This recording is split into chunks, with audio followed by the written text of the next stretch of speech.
Climate, food, and economic data so you can make informed decisions as we shift into a new era.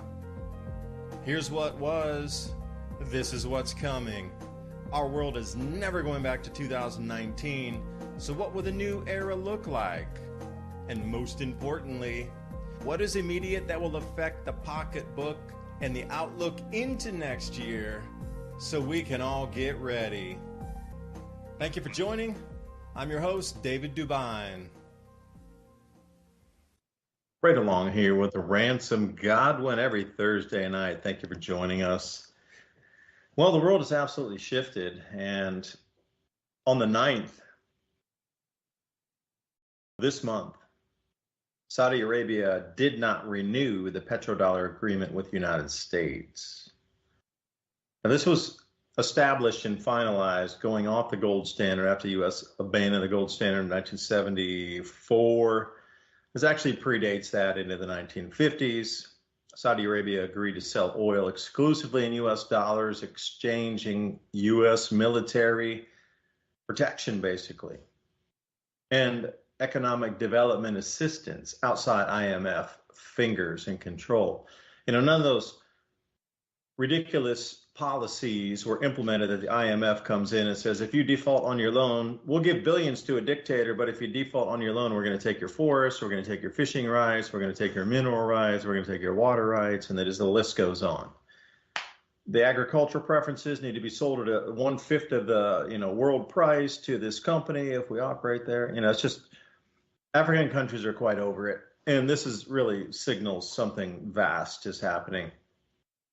Now, will this be an immediate effect? Well, we saw the stock market drop for a few days, pop back up, but the announcement of the BRICS was really in earnest. They had already planned that everybody knew this was not going to be renewed. In Saudi Arabia, now a new formal BRICS member.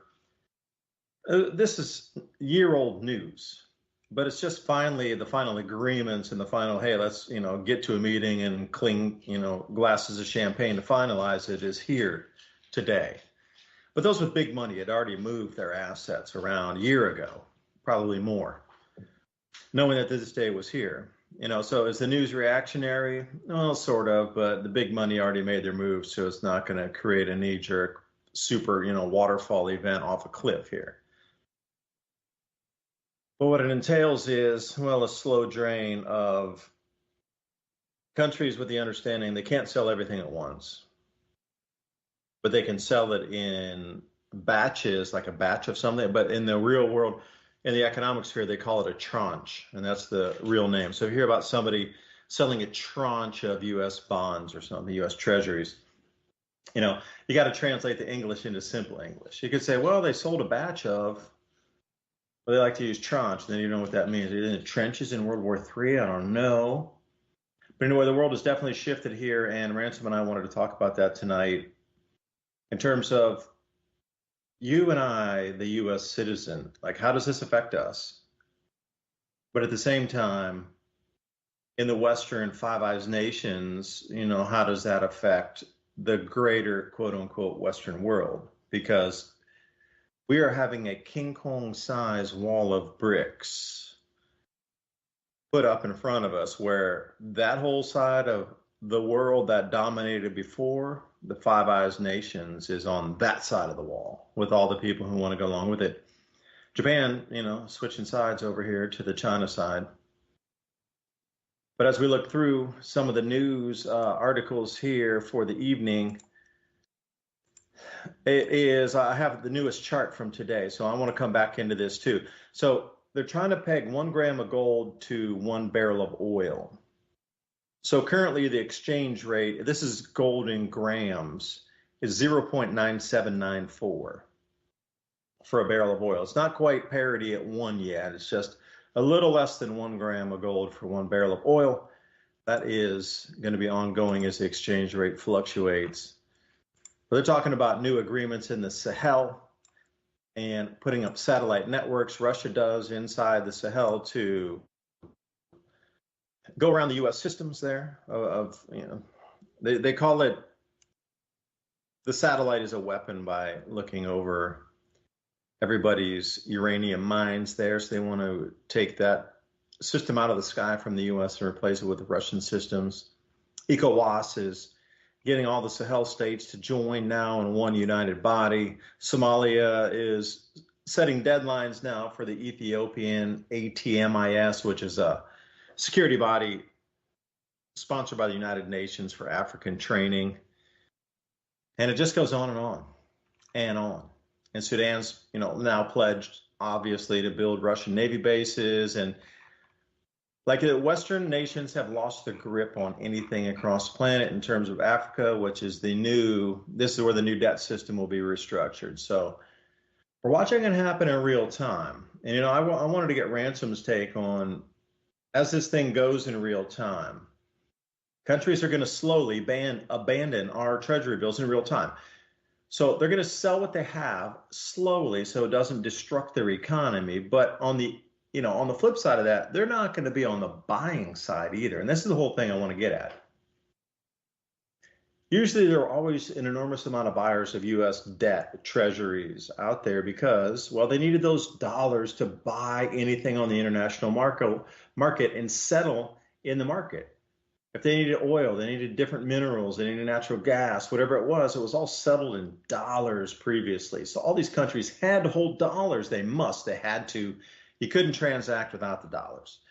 But now, that's done. That's completely, as of a few days back, there's no different than replacing the horse with the car.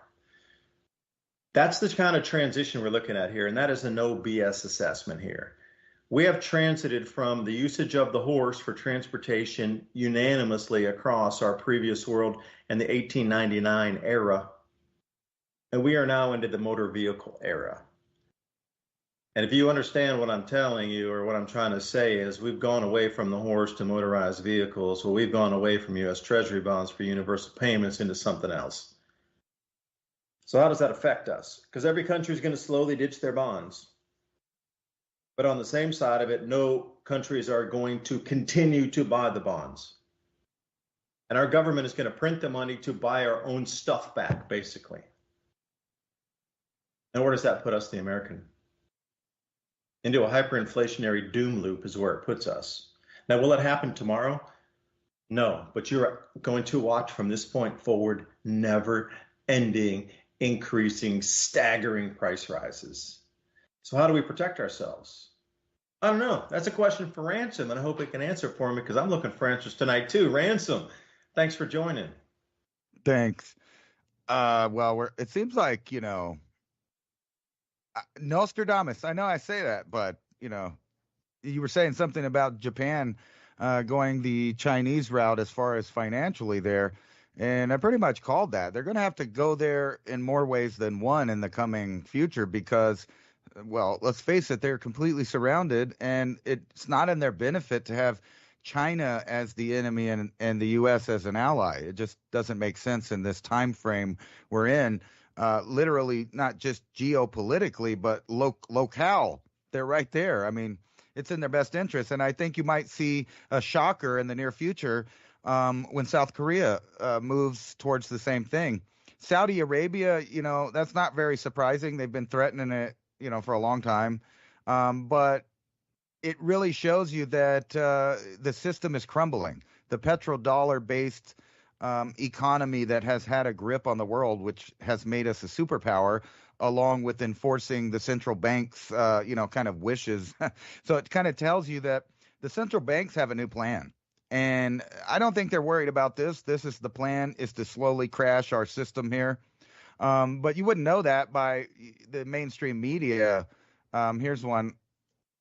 NASDAQ 100, S&P 500 close at record highs as tech stocks reclaim dominance. Yay, but just keep in mind, tech stocks don't feed you. I mean, yeah, they do if you're the guy that got rich off of it and you bought backup. But for poor people, that doesn't really mean anything. Having food in your refrigerator means something. Here's another one. U.S. wholesale prices dropped in May, but not really because they've been rising them consistently for the past, 5 years? Up, up, up, up, up. And when they come down a little bit, they act like, everything's good.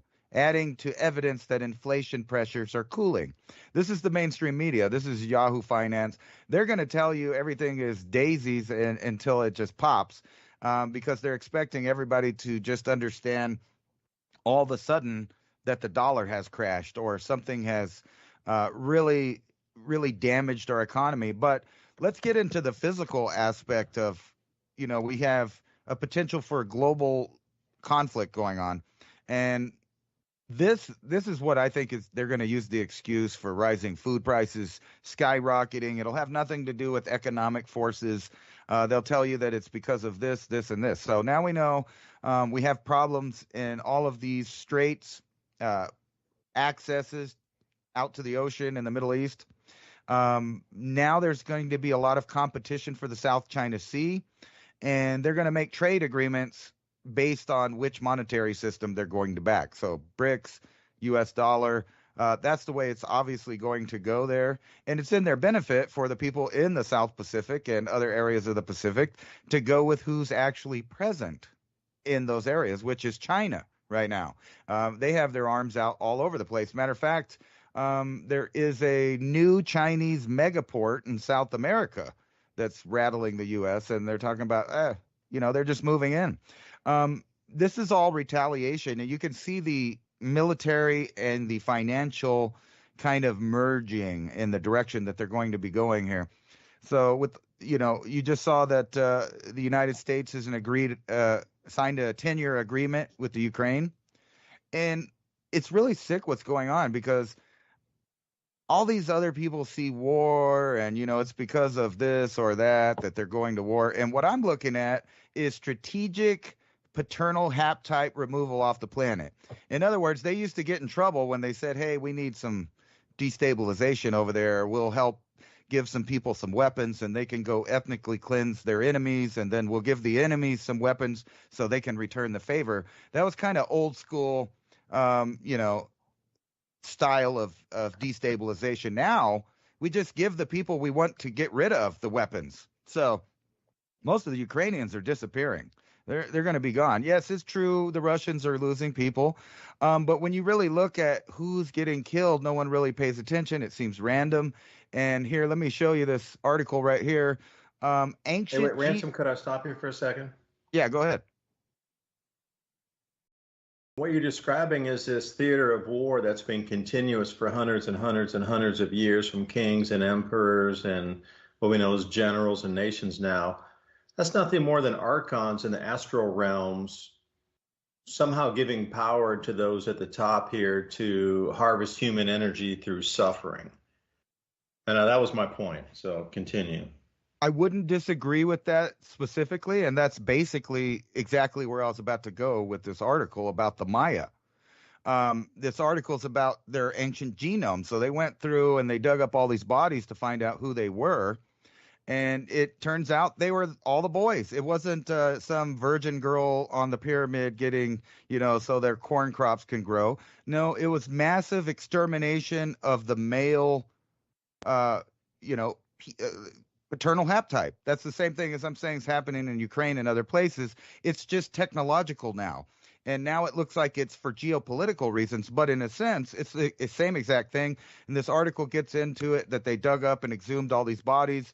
They did DNA testing to figure out that almost all of them are male, especially twins or people that had multiple males in a family. They would get rid of entire families. And matter of fact, when we went and visited this exact site, one of the tour guides was talking about that, he's got a whole spiel that he's supposed to tell you about how the Mayans built Chichen Itza, but he knows that they didn't. They found it. And at the time when the Toltec were in charge there, they were taking only the biggest males to either play the games, the ball court, or to literally get sacrificed. And it was always the biggest, strongest males that there were.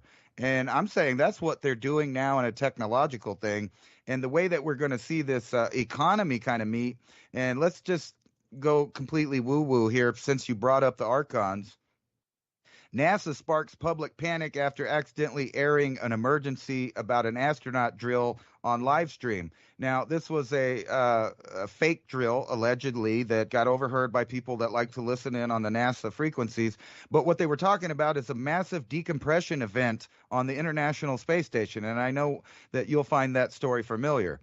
And here's the other one that they're pushing and everybody's talking about. Hidden UFO civilization could be on Earth, Harvard researchers say. And basically through the article, they say the same things that we might postulate sometimes, that there is an unknown hominid or even an extraterrestrial, artificial intelligence or other that is actually, in cahoots with different governments around the world, possibly living right in front of us, living their lives out in and amongst us. So they're pushing for this idea to become more of a regular concept as we go to World War.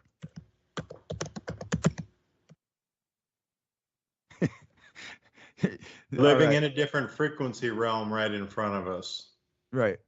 And like literally out of our visionary range in the frequency that we as humans with our eyes can decode. But they're absolutely right in front of us. They're probably staring you right in the eyes right now, trying to harvest your energy, their own thoughts in there. And it's so interesting. You were talking about, the sacrifices of old. So all we did was really change the obsidian knife into Simtech and high explosives. And that's all we've done. That really, from that, if you're really looking at the inventions of humankind and inventions that could better our humanity for all of humanity to make us live better lives and become more in tune with the Creator, the only Creator, the one God, the one vibrational frequency that created this third dimensional realm, which those like the archons try to hijack at the lowest realms, the jinn, whatever you call them through time.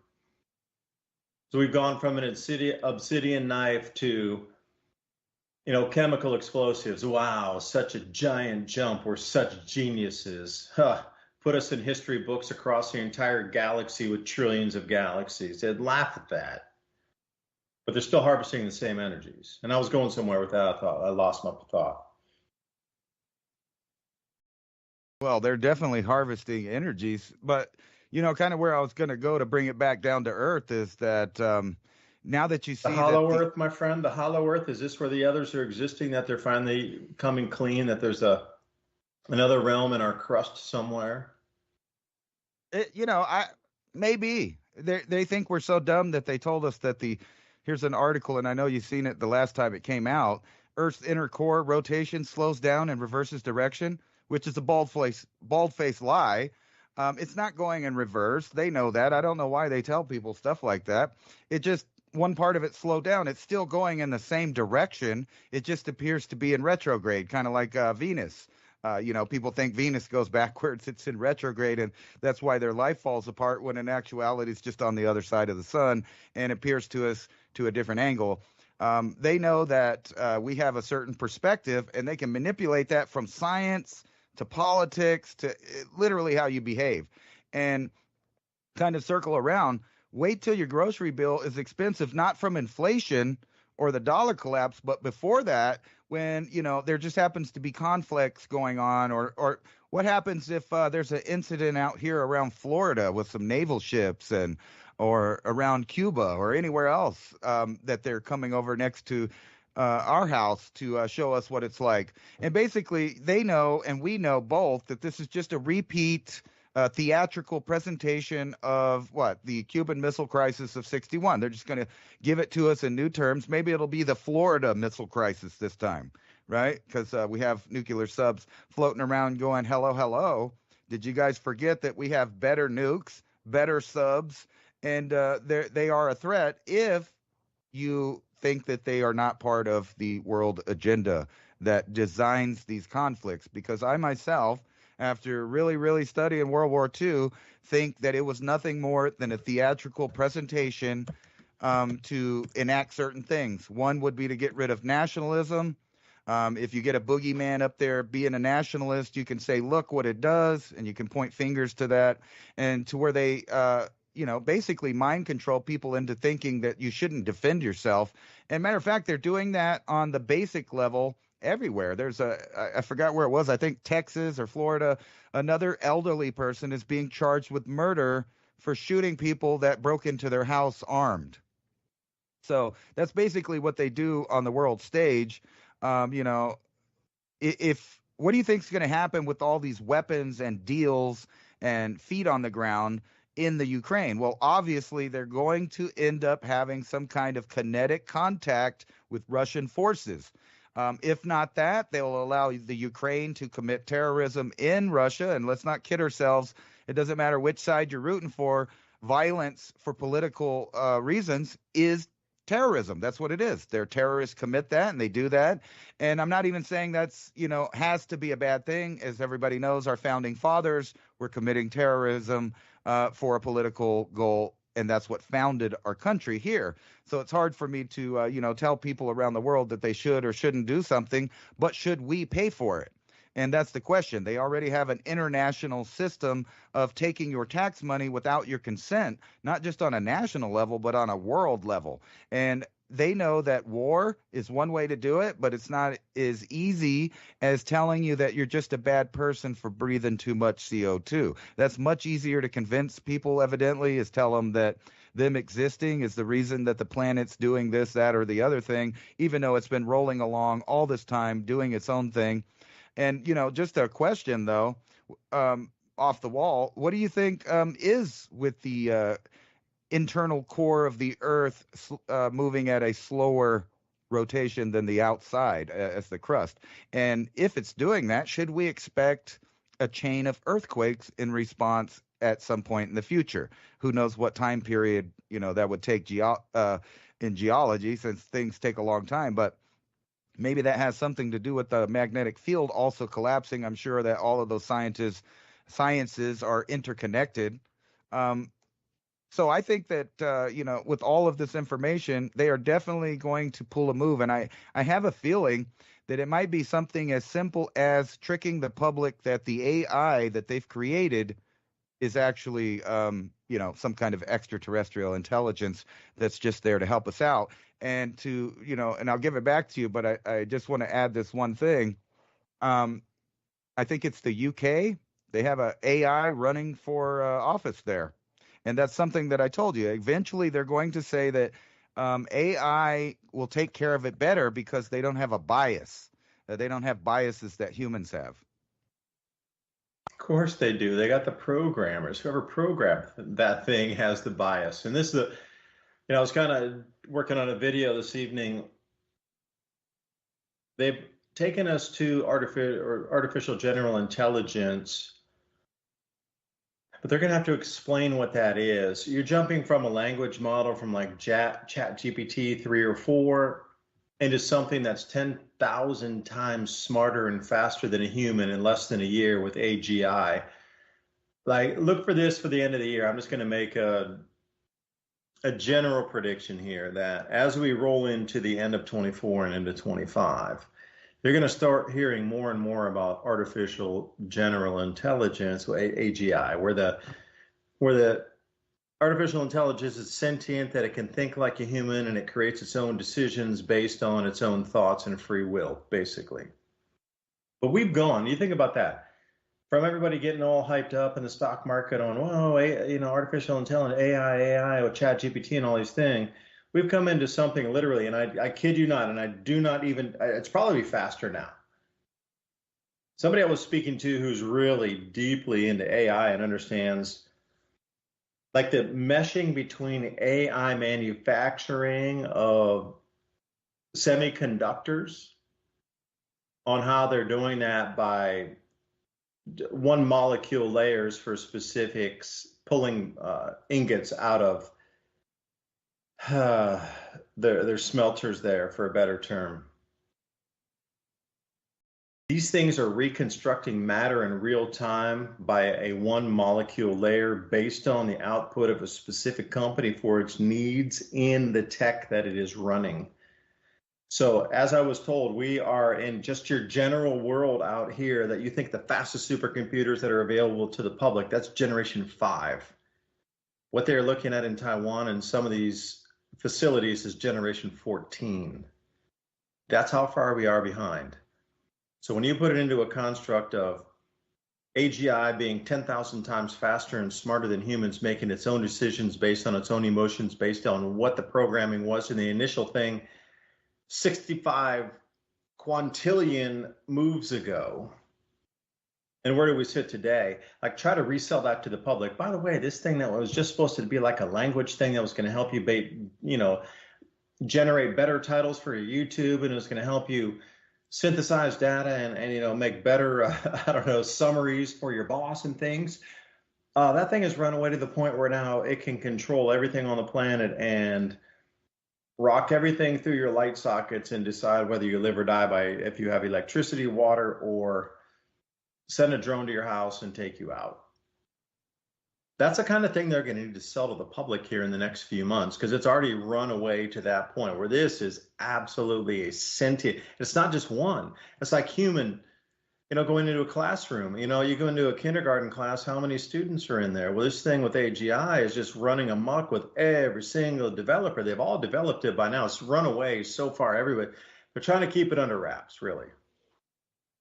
Every single company that has pretty much generated an AI model, and originally it was all about language base, has run away into its own thing. So you have to think about uncontrollable AI and how many of them have been developed. So how many are we talking about?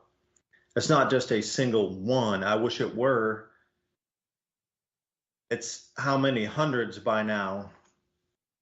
And I remember the most riveting movie that I saw, and I remember watching this movie, and I was thinking after I watched this movie, Her, I sat there, after watching it, and I was like, and it blew my mind. I really don't have that many movies that, can make me sit there for a while and ponder after it. But this one was the same thing. It was a artificial general intelligence model that would be your assistant. And it was so efficient that it could narrow down and delete emails, and then it could do all your tasks and it could schedule things. Then it became a friend, and then it became like a lover in virtual reality. And then it had created such an impact that it could make other humans come to you to be the surrogate for itself in terms of a physical vessel. Like, it could, I wouldn't say trick, but convince a woman to go visit a man, and the woman that arrived was programmed of or thought like that artificial intelligence program to satisfy the man. So it could still have the physical connection, but the thing running the woman behind it was artificial intelligence. This is the most fascinating movie. I encourage everybody out there. Her, it's a very old movie. It's probably like 10 years old by now, which scares me, because when they did that movie, AI, if I'm really getting the information that I did from Taiwan that was correct, and I believe it is, I trust the people I talk to. I try to vet them, and I try to find errors. They do the same with me. It's a quid pro quo. Generation 5, what we have is the fastest possible known supercomputing power that's available to the public. And I mean in the public arena is Gen 5. What they have already accomplished is Gen 14, which they're working on. That's insane. That's 3 times more. That's not exponentially faster. It is a person in 1850 writing on a ledger compared to our supercomputers now in the amount of difference of speed and intelligence of a person on a ledger with a paper in 1850 compared to a supercomputer of today.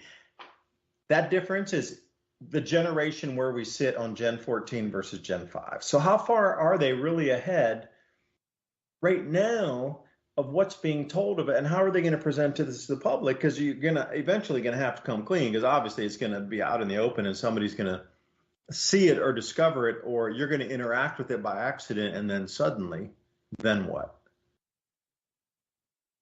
I just, living in this different frequency, I really believe that part of this archon energy and part of this ethereal energy of this matrix that you talked about has been here since forever. That is the base construct of reality and matter itself that replicates through star systems, that is and always has been.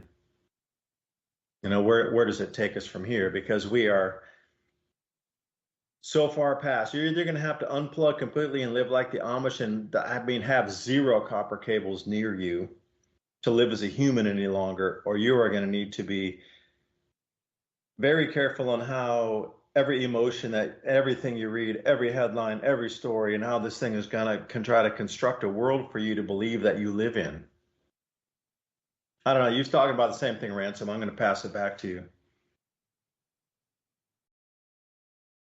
Well, unfortunately, I don't think that they need wires in these things to do that anymore. I think I went into detail on my show Saturday about some of these technologies that they have, and what I gather is it's more than all of the computing and things like that that people generally think of as tech, which is devices, hardware, peripherals, all of this stuff. We're to the next level. Yeah, it's frequency. Yeah, Harnessing frequency in a pinpoint laser fashion. yeah. Well, they don't need that. They can put it. You can be connected via your food. You can be connected via your environment now. They're creating DNA from the bottom. They're creating the hydrogel platform to interact with DNA. And I'm talking about from plants to animals, insects, all of it. They're well beyond this idea of, you needing some kind of physical device attached to you. And that's going to unfold, and it's going to upgrade and update. And when that connects to the Internet of Things, there will be no place that you're going to be hiding outside of it. And, just think of people like Elon Musk that's putting up old school low Earth orbit satellites to keep everybody connected. And if you've ever looked at the net of that, you'll understand why he said there will be no dead zones on Earth, because there will not be dead zones on Earth in the future. Nowhere. Not out in the national parks, not out in the middle of the wilderness, not in Amish territory. And the reason for that is because eventually everything will be so interconnected that you cannot opt out. What's really crazy about that is they're already talking about, AI pulps, AI gods, AI this, AI that. And to some of us, they think that's silly. But what if you're a generation of people that grew up only knowing these things, and that's the only information you've ever had, is to deal with the AI? And the more the AI has computing power, and the more they give over control to things like news agencies, government stuff, it won't be long till the AI decides what the polls say you think or you believe. Well, polls say this and polls say that, but what if AI just decides what the polls are going to say, because they control what you see and hear, they control the vertical and the horizontal, and they can make it all blurry for you where you can't understand what's going on or see, or they can bring it to crystal clarity, as the old show used to say, where they bragged about it right in your face. The technocrats that were behind making television shows and distributing the programming told you right in your face all the way back to the 50s what was going on. And that's because some of these eugenics people seemingly already knew the future. Like, it was already shown to them by someone or something. You can take sci-fi literature or really read some of the eugenics plans for the future, and then you'll understand that World War II, supposedly, they didn't even know what genes were, yet they were conducting large amounts of tests of drugs and what this does to that. They knew about genes. That's what tells me that the people behind the people, they are 50 to 100 years ahead of everyone else. And think about it. That would be preferable if you were that person, because knowledge is power and technological advances is equivalent to that power. And why would you want to show the world that you dominate, that these things are possible? If you showed them those things were possible, then they would do it. It's just like, I don't know how much you know about primates, but there's a lot of study into our cousins, chimpanzees, bonobos, gorillas, orangutans. These animals can all learn to make fire. They can all learn to use human languages like sign language. They can count pretty large numbers. So we're not really that far away from them whenever you put it on a scale. So you have to imagine, what does, I don't know, 100 quantum computers, 1,000 quantum computers, 8 billion quantum computers, or give it whatever number you want, integrated into a system through a hydrogel platform that is basically no difference between the technology and the biology, because it's all interconnected, and we're there. It's not in the future. They're already making these products using these ideas. So you have to ask yourself, what kind of world event would reduce the population down to a manageable amount of people to where they could take control of not only who's born. And think about this, they might put this control over to the AI, thinking that the AI could manage the population better than humans or governments can. And then if you were going to do that, then it doesn't even mean that it's that far-fetched to have factories that grow babies from genetic material that they created. What do they call it? They call it human-like embryo entities. That's what they call it. Well, then that means you take the world to some sort of universal basic income, and you, born into this world, you only focus on your passion with no statements of how the world is wrong. You would be able to follow your passion, whether it be metallurgy or blacksmithing or agriculture or vertical gardens or cooking, or choose your whatever it is. If you like to fix engines, if you're an engineer, if you like to build, if you like to fell lumber, if you whatever it is, I like to grow the most beautiful garden. After universal basic income is instituted, you would focus on that and that alone. You would be allowed no opinions outside of that. Now, would that be the most perfect world to live in? Some might say yes, some might say no. I mean, you're allowed to focus your total passion at all times in any way, shape, or form on your version of reality of what your passion is. But as soon as you step aside and say, I think something's wrong with this, that, or the other, you've overstepped your bounds at that point. And maybe your UBI is revoked or you're terminated. But we're coming into some very strange world here where thoughts are going to collide. Because I saw Elon Musk's talk when he was in Saudi Arabia here with the new meetings, economic meetings, and he was saying the same thing. Like, UBI is going to have to be part of something, but in the modern world, most people's validation of self is tied to their jobs. And their work and their energy is tied to that job. So you will, have to substitute the income, but you're also going to have to substitute the focus of their life for something else. I was thinking of that, how do we do that? Well, we're going to need tokenized credits because, the BRICS is one thing. And, that's mainly my study. And I wanted to go into, talking about the Spratly Islands and different types of islands that are being built out from Vietnam to Taiwan to China and the Philippines and thing later on. But moving into this Bridge with the Bank for International Settlements, it seems that as we understand, everybody's being switched into a new system. Yay, get away from the US dollar. US bad. They've been taking advantage of the world forever. And now we got a new system. Yay. And everybody's so happy and like, yay, we need to go to the BRICS.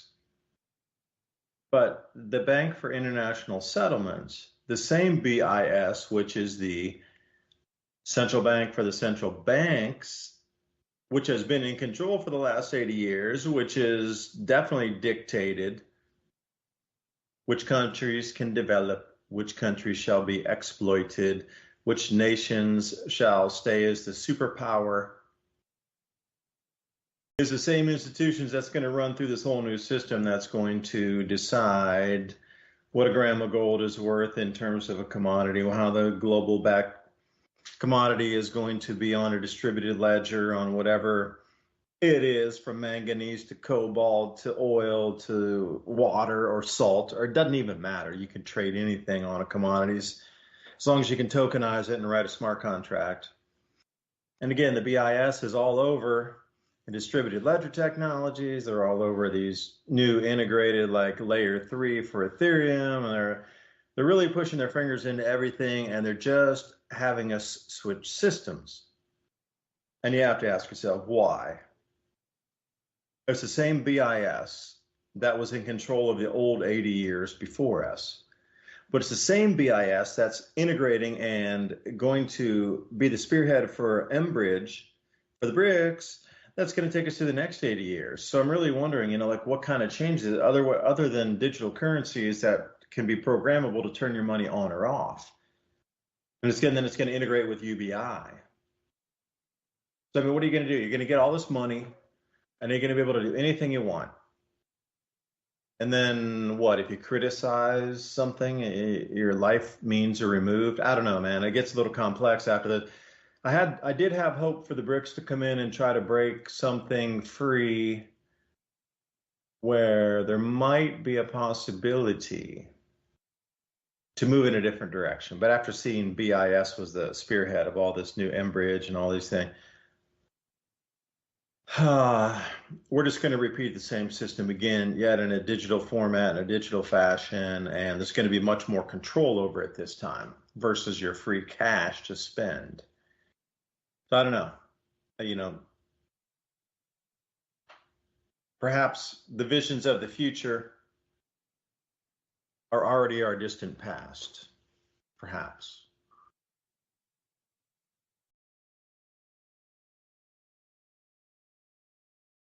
This is why we're gonna have to ignore them and grow.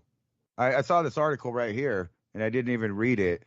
Just the title alone tells you everything you need to know. Growing food is our greatest protest. And think about that. When you look back through history, no matter where or how far back, what you see are competing armies or competing groups of humans fighting over what? Land, food. They need food to have armies. They need armies to have food. And there's no difference now. So this idea that growing food is our greatest protest is a big idea. I didn't even read the article, but it's like learn to garden and separate yourself from capitalism's control of food. Well, I'm not worried about capitalism's control. I'm not worried about a free market's control of my food because that means I have opportunities to get more food. But in reality, it's more like a communist system. And I like to use my local grocery stores as an example of that. If you were mailing something 2 days away from anything, there's no overnight mail to here. We just happen to be in a weird spot that's off the beaten path. It's away from the interstates. So we're kind of like a little dark city that's segregated, and I get to see things unfold in this little environment, kind of like an experiment. So I go to the store, and what once was, like I said many times, big choices. I had lots of choices. There was like 5 brands of each thing when I went there. You like macaroni and cheese. Here's Annie's macaroni and cheese and the Walmart version and, Kraft's version and on and on. Now when you go there, you get 2 choices. You get the GMO kind, or you get maybe, if you're lucky, an organic variety. But that's only for like 8 or 9 products. So what we're doing is basically having to go to the store and judge how much pounds of food we need throughout the month and just buy it when it's available. So like if there's organic steaks, bison, hamburger meat, chicken, or something like that, we're getting it and we're freezing it and we're going to, we keep pulling it out later. But if I was to have to eat that other stuff, I would have to understand that you are not escaping this hydrogel platform. And what I mean by that is I can't really talk about it too open because we're on YouTube, but if you do your own research into what foods are being altered and what they're putting into it, you'll realize that all of the products that they're tampering with are alive, like tomatoes or lettuce or something you would eat in a salad, or beef that you're going to undercook if you like it rare. And there's many, many, many, many millions of people that have no concept of that being a problem or an issue, or having an understanding that maybe that steak ain't the same steak as you used to eat and it's a little different. And it's getting so bizarre that I sent you that title to one of these articles. The U.S. military is mulling over whether or not to feed our troops lab-grown meat. And this is funny. For what purpose? To cut down their CO2 footprint, because we got to worry about the effects of our military. It's such a joke, right? Because how many planes, trains, and automobiles the military is running nonstop, and to say that they're going to reduce their CO2 footprint is a laughable joke. not only because we don't need to reduce it, but also because it's one of the largest footprints that there is available to look at, right? So they're going to keep increasing the food. They're going to keep replacing the food until it's basically starvation because you don't want to opt in. And then it's really easy to opt in. So think about this scenario. You're watching your food, you're eating good, you're eating healthy, you're trying to eat pure. You run out of, you don't want to eat your emergency supplies, so you got to go grocery shopping. You go grocery shopping and you find out there are no choices for what you're trying to eat. So basically, they're food deserts, right? There's a famine going on of actual real food. So unless you know a guy that owns a cow or a guy that owns a bison that's going to chop it up and portion out some for you for 6 months or 7 months of the year, you're in a real bad position. And that's in the position that almost everyone's in. Barely anybody has thought to themselves, you know what? I need to either grow food, store food, or find a good source of food that's going to continue no matter what the economy or world events is doing. And even people that think they're super prepared, they're not ready for that. They're not ready for the shutdown of the distribution chain. Yeah, you might have some storable foods, but how long, how much? Most people only want a 3-month thing because of emergencies, but I want to store it for years. The stuff, a lot of that stuff lasts forever. Dried seeds in jars last almost forever, right?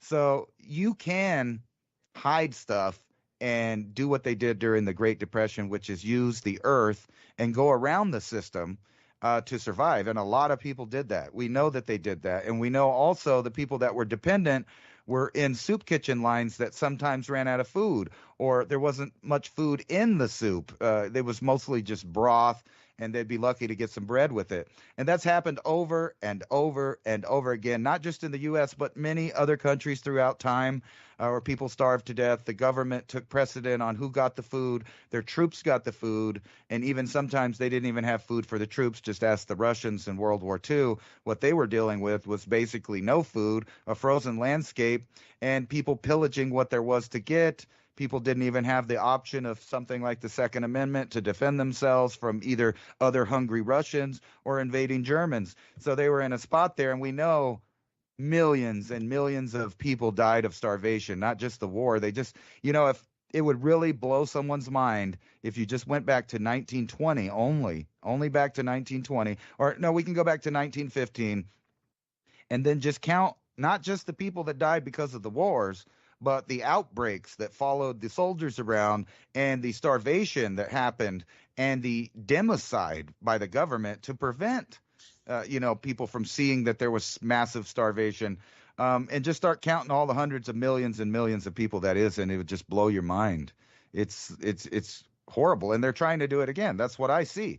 And you see the chess pieces moving across the board, and I wouldn't get worried until you see either a Chinese portion of a fleet off the West Coast or a Russian one. They're already on our East Coast. They're building docks and making deals with people to have ports in other countries. I saw a thing the other day that said they're in negotiations with Mexico, Venezuela, and Cuba to set up brand new ICBM locations as a response to NATO pushing a bunch of stuff on their border. So this is all set up. The question is this a grassroots, just organic, flop out of time where these things happen? Or is this a major worldwide plan, which I would put to you that it is, just like World War II, a manufactured bad guy, manufactured emergencies. But the problem with that is that they kill real people when they do these theaters of war and exercises and ideas. And we know that they've done it, and we know that our side does it. I mean, some of the most famous think tankers and advisors, like Kissinger, famously said, we'll just use food as a weapon. And that's exactly how they destabilized the Middle East in the 70s, is using food as a weapon and using the gas and the oil production as a weapon as well. And, get ready for your tanks to go up, obviously, with this Saudi Arabia switching who they're going to use for money. They'll just do deals with everybody, which really is a problem for the people in the U.S. who dominate by setting the prices, right? So there's an inevitable crash on I don't know how many fronts, The question is which one is the domino that sets off the whole thing, and what are you going to do afterwards? What are you going to do in a post-dollar world when you can't just go to Walmart and buy whatever, food-like stuff they have there? That means millions of people are going to be in a world of hurt, not just the 350 million people that already live here, but I would say the additional 40 million people that came from other places. And I think they're setting up something real familiar about World War II. And I've been seeing more and more European leaders talking about it, including Trump over here, which would be all of a sudden to about face and now start getting rid of all the people that are here, citing food shortages, citing money implosions and inflation and stuff, where the people of the countries actually realize that they're in an emergency that they let their world governance people put them in. And if you just look at the elections across Europe, you'll know that the people are going in that direction. Well, they're flipped right. I guess the pendulum moved so far that at least the elections that have come through in the last, say a week with the outcomes, for a better term, those are the people who are vocal. So what they're doing is they're sending a message out to everybody else. Don't be afraid to express your opinions. By having these opinions expressed, then more people are out there with you than you think. And perhaps this is the foothold into swinging the pendulum back the other direction. Because so far we've been walking on eggshells for how many years now, where everything you say, everything you write, it's like eggshell. You got the, people are going to kind of, how it's been. The censors, the populists, whatever XYZ groups, just hold your tongue and bite it, because anything you say, and those, me and you, Ransom, I mean, we're free to say what we want. We don't have that corporate job where a CEO of a company that's worked their entire life and has all these assets that if they say the very wrong thing, everything's stripped from them. We don't have that kind of fear. Like, can you imagine the fear of upper level management and CEO and C-level positions of CFOs, COOs, etc., of any one wrong remark or any one wrong compliment or one wrong word said to the opposite sex in the office, and your career is destroyed. Your retirement's revoked. I mean, everything you ever worked for, it goes down to zero, where there's no retirement for you anymore. So imagine the eggshell, terrified, moving into the office kind of, that they have to go through every day. Like, luckily, we don't have to experience that. And maybe we've taken different paths in life, which allows us much more freedom to express. But I think the messaging from those elections was, don't be afraid to express your opinions. We are all with you, and there's far, far, far more of us and you out there than you could possibly imagine. It's just been this very small fraction. Because the American Revolution was won with 3% of the populace involved. Some say 4%, but it never was 5%. I never heard the number 5% ever. It's always been 3 or 4% of the populace. So is it not the same now, where these same ideologies and principles were pushed by 3% or 2% of the populace and then had the other 90% skewed around? I think it's coming back a different direction. It has to. Because you were talking about what was the result of all this, sieging and, World War II and death and destruction and, like sieging of cities in Russia, etc.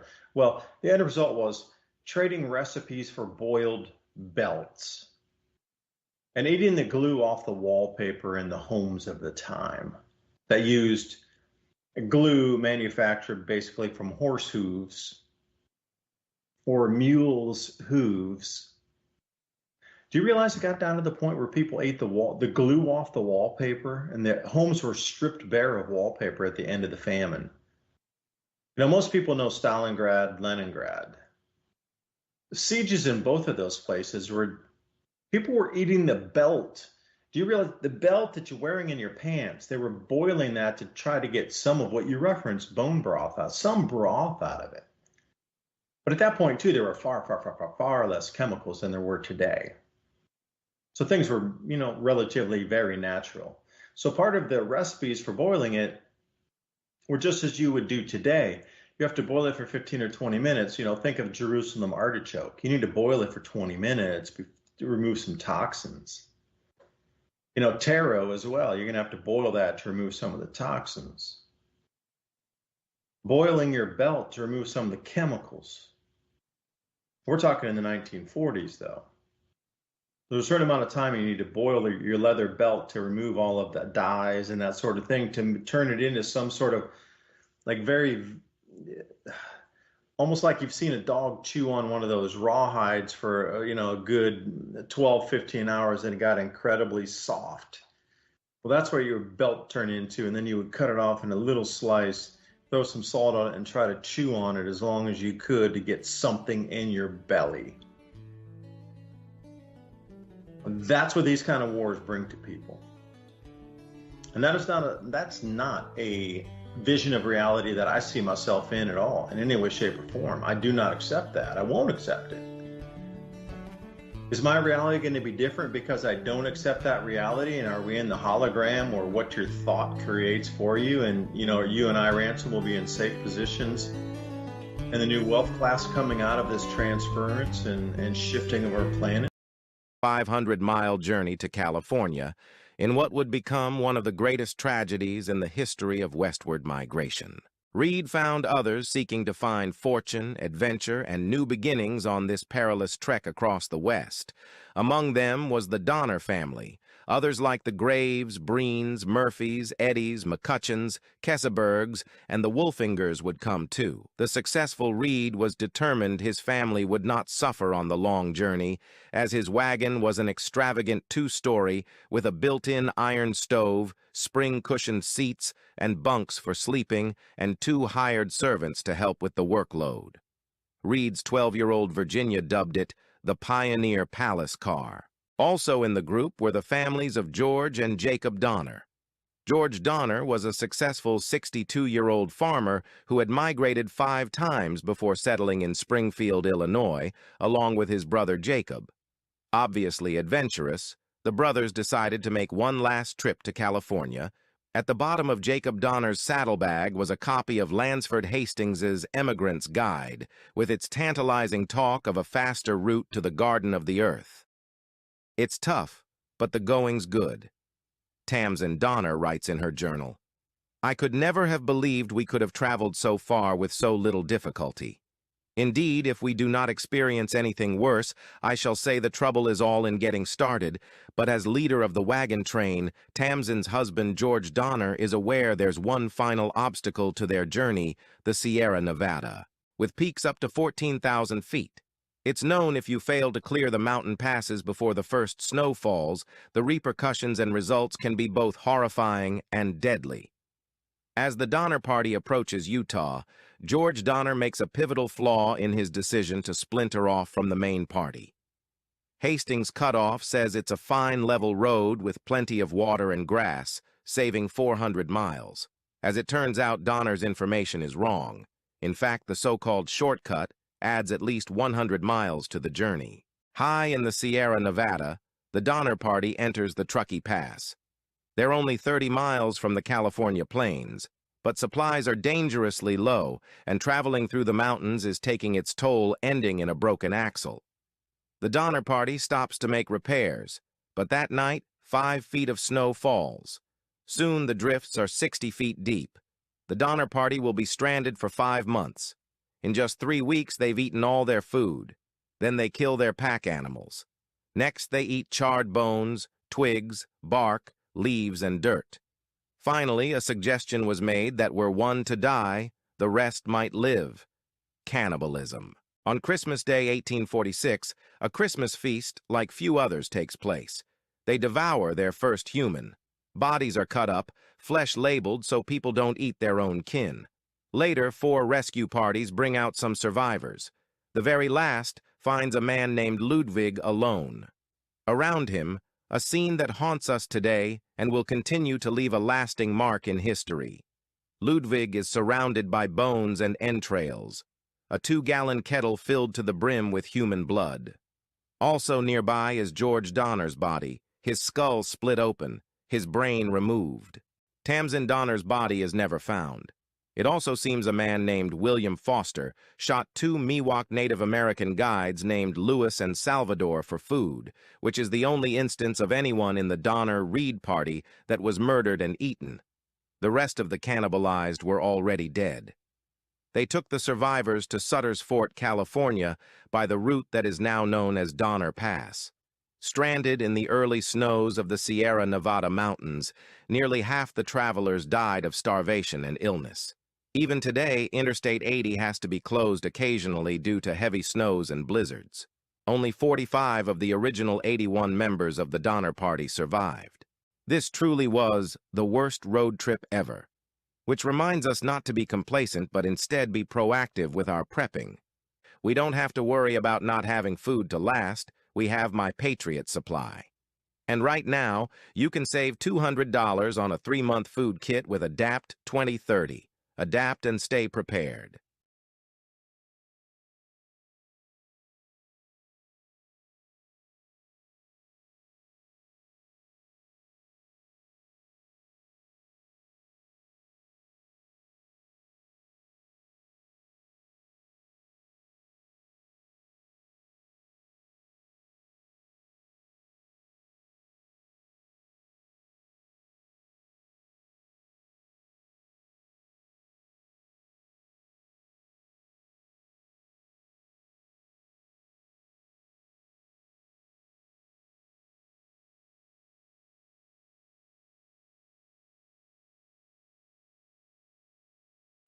So how are we going to navigate through the changes? Well, an enormous amount of people have ideas, and I'm so glad that we're allowed to talk about it.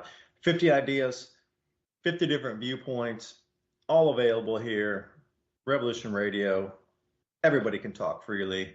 You can take what you want, leave what you want, and hopefully it'll enhance your life. So if you consider that worth something, hit that donation tab right there, revolution.radio at the top, navigate, or the nav bar or navigation bar, whatever you like to say that. There's a donate tab there. Because moving forward, the food is going to be the most important thing for us. And proteins, well, that's going to be the most difficult. You can raise a garden, that's easy.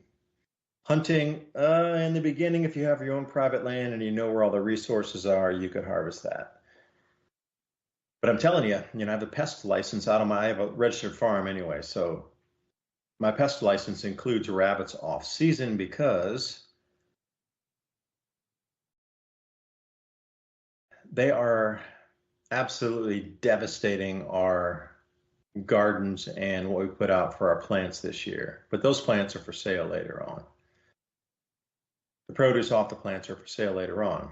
So we are allowed to take rabbits as a pest. There are so many this year, it's unbelievable. You drive up the driveway and you see like 2 or 3 coming in, you get up top of the driveway, there's more, and then, after sundown, you're looking through the thermal scope and there's like more and more and more. Every time I shoot one, it seems like 2 or 3 come back.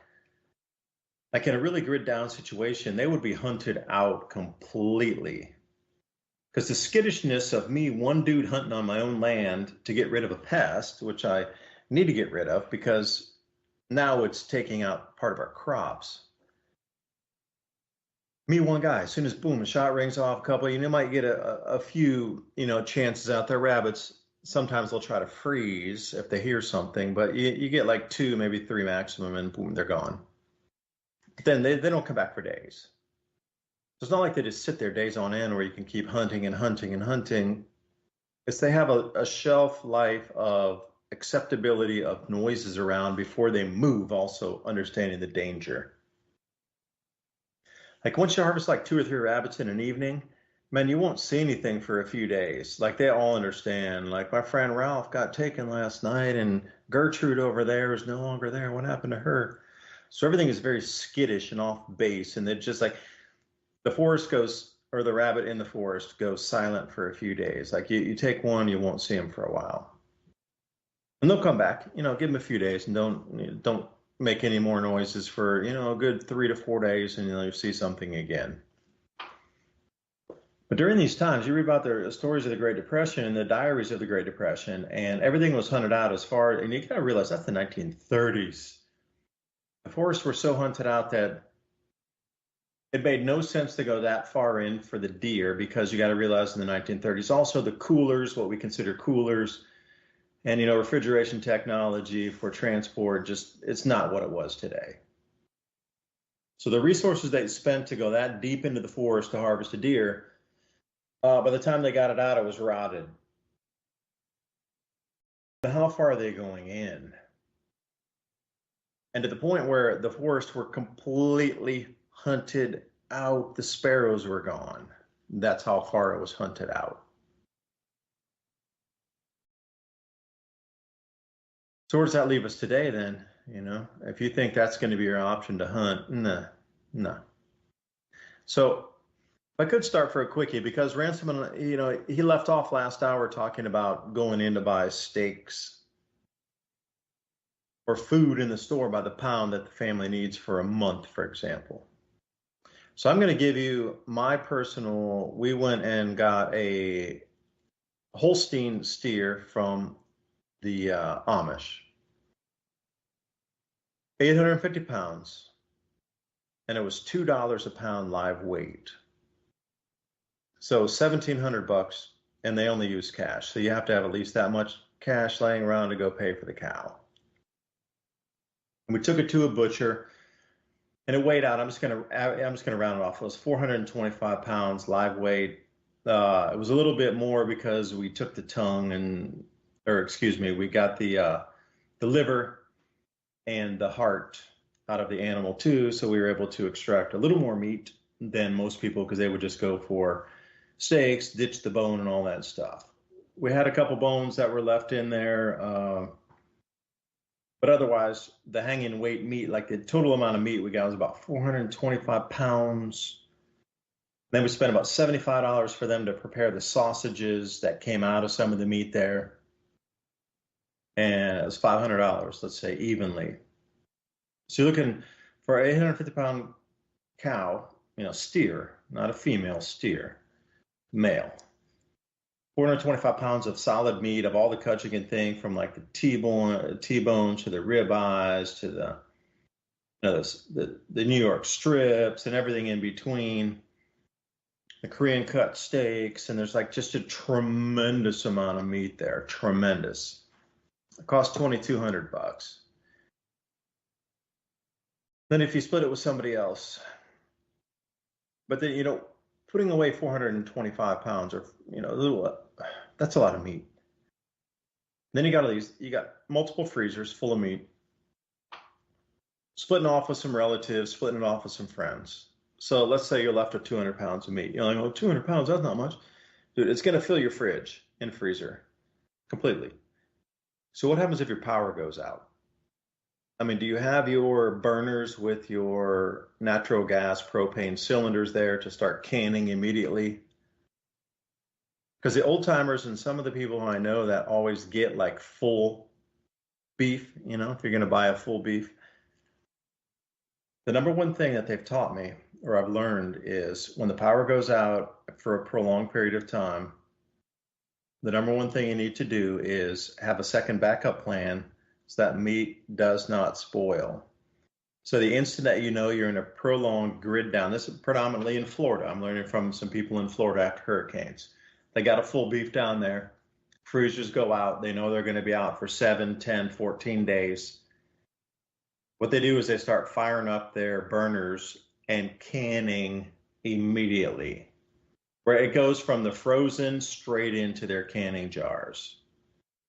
If they need to, they'll take a large knife and chop it. At that point, there's no more T-bones. It's steak that tastes pretty good, and it's in a jar, and it didn't fit through the opening in the lid, so they had to cut it in half, so it's like half of a T-bone on the steak. And you just start jamming everything in there and immediately canning. So having a huge amount of meat is great, but on the flip side, if you lose electricity for a longer period of time, you're going to also have to have propane cylinders and some sort of burner and have 100 jars, hundreds of jars ready at your disposal to be able to can the meat. So, I mean, your backup plan for plan B involves also having somebody's primary plan of canning stuff, so it's different levels of preparedness. How long will that last? I don't know. We've almost gone through that cow already. I mean, we've eaten everything down. We got maybe like one layer in the freezer left of that cow that we bought. So obviously we're going to need another, but butchers are booked out and we're trying to work something out here. So, I mean, we're coming down to some of the last of our beef from the last time. So, I mean, our stockpiles aren't where I would like them to be, anywhere close to it. But, that's life. We're trying to adjust right now ourselves. So I'm just talking from experience on giving pricing out there. So anybody, I mean, how many people have $2,200 laying around that can go to an Amish farm somewhere and then get that full beef sent off to a butcher? This is a level of things of people you're competing with. And if you don't understand that, you're going to be way back in line and you're not going to be anywhere close to getting what you need, because that's where you need to be. And if you're not out there on the weekends meeting those people and trying to make the contacts and get in and understand where your food's coming from at bulk, I don't know. But see, Ransom's way ahead of the game too by buying by the month of what they need for the family. Most people are rocking in on what they need for the next meal in a store. That's crazy. How short-sighted could you be? And if you are that way, I'm sorry. You need to expand your range of thinking to a month, to a full cow, or wherever you're going to go in between on that. But it can't be for a day's food that you're not going to last. There's going to be a natural selection here thing going on. But Ransom, hey man, welcome back for the second hour. Sorry, Ransom, I rambled on that. I was trying to, set the stage for, getting some preparedness ready here on what costs are. But I don't know, maybe that's not the same price where you are. I'm not sure. But here in East Tennessee, that's what it was. We're paying, it's got to be $9 a pound, at least for organic, steaks or something. I think you can get the hamburger meat, bison, stuff like that for probably $6.50 to $7 a pound. But when you look over at the other selection of the meat, it's already at $8 and $9 a pound also. So why not buy the supposed organic stuff? But that's exactly why, all of those families, I'm sure when you were a kid, you'd go around and everybody had a freezer. Meemaw and Pawpaw had a freezer either outside in their carport or in a shed, or one of the rooms in their house was designated to freezers. It's because they would get all of the, whatever they got from the farm, they would freeze it. And meat, they'd have lots of meat in the freezer. Matter of fact, there was a whole time, I think it was around probably 1995, I was in Arkansas, and there was a massive string of freezer robberies that was on the news about people going around and, with the crowbar popping the top of those little, the goofy lock on it, because nobody really expected somebody to steal right out of their carport or their shed to get food. But that's exactly what they were doing. They were, just going around the countryside, popping locks, stealing everything out of the freezer. And that means they were probably watching the people and waited for the right time to go into their property without being unknown. But nowadays we have all of this surveillance, security, etc. But you're right. When the lights go out, all of that is nil and void unless you've set up some kind of backup system. And let's be honest, there's not that many MacGyvers out there that have gone through the entire process of making sure they have a lighting system set up for, when the power's out. Matter of fact, speaking of that, weirdly, I was in Walmart just yesterday and the power went out in there and people freaked out. They were just, it looked like a terrorist attack, and it was only like 3 seconds that power was out. People were freaking out in there. I get why, but think about this for a second. If you're really going to go hardcore and plan on saving what you need as meats, you might not be able to do that. Really logistically or financially. So, but you can store back protein powders and different things that are made from meat or salted meats. They're not the best in the world. It's not filet mignon. It's not a fresh ribeye, but it's protein that you'll need. And also, we've talked about this many times, giant containers of lard, right? There's essential proteins and fats in there that will keep you alive, even if you only had vegetation to live off of. I mean, literally, that's food. It's greasy. It's kind of gross. People don't really eat stuff like that no more. But this is the whole world different now. I'm only I think I'm going to turn 47 this year. When I was a kid, and of course, it was a little different from the city to out in the countryside. I got to experience both of those types of environments a lot. But in the countryside, I never went hungry. I never went hungry. It was never like, oh, nobody has nothing in the refrigerator. So and so next door, they ain't got no food stamps left. I mean, it's sad story all around. I get it. But in the country, like I said, people had freezers. They were poor, but as long as they could pay the electric bill, there was probably a bunch of, frozen okra and squash and tomatoes, whatever their neighbors had. There was a lot of that going on. And not only that, people had, I would go out to their place, and I'm talking about people that live remote. They would only go into town to get salt and stuff like that, maybe once every 6 months. So they already knew how to just live off of their land. And this is all the way probably up to the late 90s. They were still living that way. But now, they got their cell phones and their internet and all of this stuff. But guess what they're still probably doing? Growing that food, eating that food. And, when I was a kid too, all of the elderly people had things that were old school that you would never think about seeing today, like what about a jar of mayonnaise that's been sitting on the table at 90 degrees for the last week and people are still shoveling it on their pickled eggs and stuff? Man, I used to see that stuff all the time.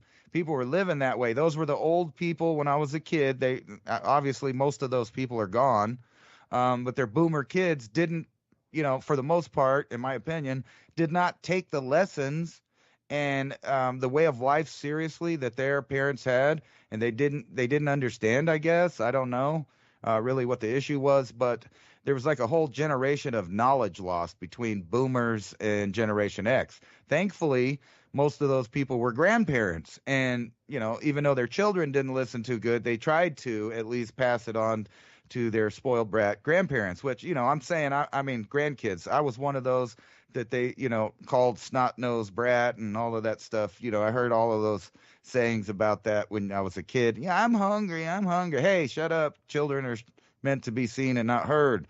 And the whole thing, that world's gone. People don't get it. And all of that inherited knowledge is basically gone, because the people that I meet, it's not that they're dumb, or like they didn't go to school and learn how to count and they know their ABCs and they're pretty literate, but they absolutely know nothing, and it boggles my mind. Like, they don't know phrases. They didn't pay attention to them when they were a kid. Like, I say phrases all the time. People look at me weird because they never heard it. There's no connection to them in this world that they live in now, which is all about devices and little short letter combos that mean complete ideas. You could say that's an evolution of communication, but at the same time, it's a dumbing down of the way that we even communicate. So what happens when you take that network away for a period of time?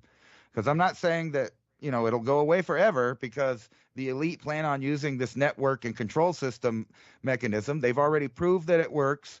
They've already proved they can get everybody to addicted to it in a short amount of time. Let's face it, it's been since 2005 to now that the cell phone revolution has really happened, where people are now carrying around little personalities in their pocket with names called Droid and Alexa, and on and on and on and on. The AI is going exponential.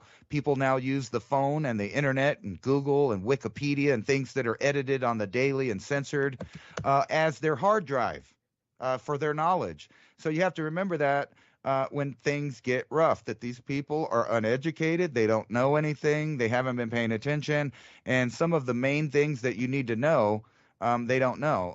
Other than people, I would make a friend, even in today's world, even if they're Gen X, that's either an electrician or a carpenter, or at least somebody that has basic building abilities, some kind of mechanic, with basic, I can build a house, I can work on my car, I can grow food, I can play with computers, but that's because I think I was Gen X and I was just right in that phase over, portion. But now we're coming into a world that we are going to be the holders and teachers of knowledge Nothing against boomers, but they didn't do a good job. There's like some kind of generational gap that happened, and they really bought into the Marxist ideas hard. And I don't blame them because they've been bombarded for decades with these things. And now we're coming to the time where we're saying, hey, you know what? Maybe there's just aliens that live on the earth that may have given us the AI, and they're just kicking it. And um, I mean, because these ideas are being serious now. They're coming out like this is the Hill, right? This isn't the tabloid. Hidden UFO civilization could be on Earth, Harvard researcher, right? And then you have over here, Pentagon wants to feed troops experimental lab meat to reduce CO2 footprint. It's just bizarre, headlines. Where was the other one where they were talking about? Oh, yeah, here it is. Reveals tantalizing 7-minute encounter with glowing blue UFO, which emitted enough energy to power a small city, which is another thing that they're releasing to the public at this time, too. Ideas on anti-gravitics, superconductivity, the idea that some of the old paradigms and education that they're still mainly holding on to are unraveling from everything from anthropology to the unfolding of the universe around you, right? So it's all coming unglued right in time for a great reset. You got to put the genie back in the bottle. It's the perfect time because you have so many uneducated people on the things that matter most. History, even whatever you think's important, if it came out of the old world, your great grandchildren aren't even going to know about it. And especially if there's a bunch of or a series of cataclysms being either natural or, manufactured by the elite. Either way, it's going to get really hairy here in, I think, the next 10 years. And the reason I say 10 years is because I know some of their plans are still talking about 2040, 2045. They want certain things in place. And, you can blame me or say I'm crazy, but I take them at their word. And the reason for that is because I've been paying attention since the early 90s when I was a teenager at the things that they said they were going to do. And, Agenda 2020 came, Agenda 2030 came. And how much of that did they get accomplished? Well, I would say it's a lot. Some of it got cut off because people recognized it, but they just morphed it into some kind of other program and they pushed it. And you see that the governments now will put a vote up as many times as it takes until they get it. And if they don't get the whole thing, they'll get part of it. And then next time they'll get another little part of it. But I think they're done with incrementalism. That phase is over. They're just going to put it in everybody's face. Famine, war, and the redrawing of nations, the entire concept of education and the monetary system. That's what's going to be reset. And like, I say it a lot, but just like a computer system, and that's really what we're talking about, especially with the implementation of these new techs with AI and the other platforms of tech that they're putting out. It all needs to be reset so that the new programs can come online. Once the new programs come online, then we're talking. I think that's going to literally be now till like 10 years from now. And that's it. No more waiting. And you've seen how fast the last decade went and how much has changed since then. So if you don't think that it's possible, really, just think back to 2005 and tell me that the world is even close or resembles the same place that it did then. Oh, you're hurting my heart, man. Those 2005 glory days. But remember the 1990s days when everything was rocking on the planet and, like you get late for a flight 5 minutes and they gave you like a $300 voucher back then to get on a new flight and they give you a hotel for complaining one time. And those days are long gone, man. If you're talking about traveling in the 80s and 90s, sheesh.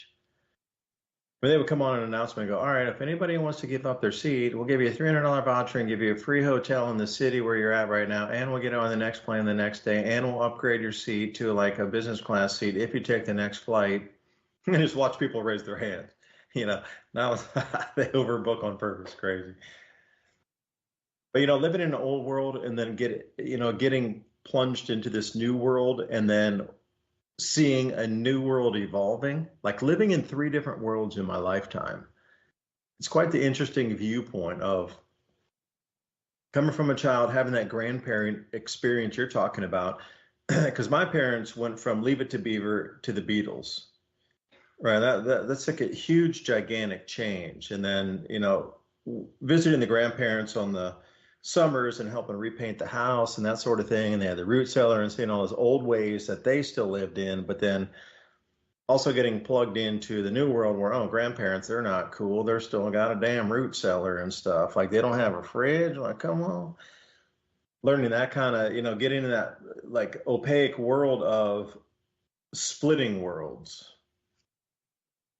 And then we hit the 80s and 90s again, where things just, I really believe the apex of America was probably somewhere around like 1993 to 95, 97, before that first dot-com crisis occurred. And then obviously after 2000 when it really crashed out. But up to that point, just as my viewpoint, my parents might disagree and say the apex of our world and their world was, mid 60s before the stagflation of the 70s. But in me, what I can remember, I would definitely say it's somewhere around like 95-ish, where it was the apex. Like there was the most opulence, the most wealth running around, just everything was so easy. And the way to travel, because I used to travel a lot back then, and comparatively to today, it's not even the same. You're in a cattle car today. Before you used to, have some luxury. But with that said, I want to, maybe I'm going to go a little East Tennessee style on here, y'all. You have to think about different types of food sources moving through this transition period here. So I'm just going to speak. A friend of mine, Ryan, shout out, Appalachia Observatory. If you're listening tonight, thanks for the cookbook recipe from Preparing Squirrel. Water, salt, and squirrel from the old Appalachian recipes. There's going to be a few things that you can look for this is in the East US, but I'm sure it's, predominantly a lot of species around. So squirrel will be an easy one. Rabbit's another one. Possum. Groundhog, which my grandma used to use a shotgun to harvest, but my mom hated it because they had to cook it for so long, for like days, to get it to whatever, soften up. And my mom would always complain about the smell in the house and like, oh, I can't believe your grandma would cook this damn groundhog and thing. But the way she would always harvest it was she'd wait for it to push the head up and hit it with a shotgun and never try to put pellets in the meat. So she'd only wait for it to pop the head up above. She would describe the way grandma would used to hunt for this thing. But the smell, for boiling it for days on end in the house, but, keeping all the windows open and all that stuff. Raccoons. But here's another thing. Even in today's world, like today, raccoons, as long as you clean them out and feed them corn for about 3 days, there's still a vast demand for raccoon. Like my brother-in-law, who grew up here in Knoxville and knows an enormous amount of people, everybody knows he hunts and thing. So the guys downtown are like, man, you get some of those coons, you make sure you get them back to us, you trap them, put them in the safe traps. So which I'll come back to in a second here. But there's a large demand for raccoon, especially if you can clean it out with corn for 3 days. You need to feed it corn 3 days straight and like clean out its system.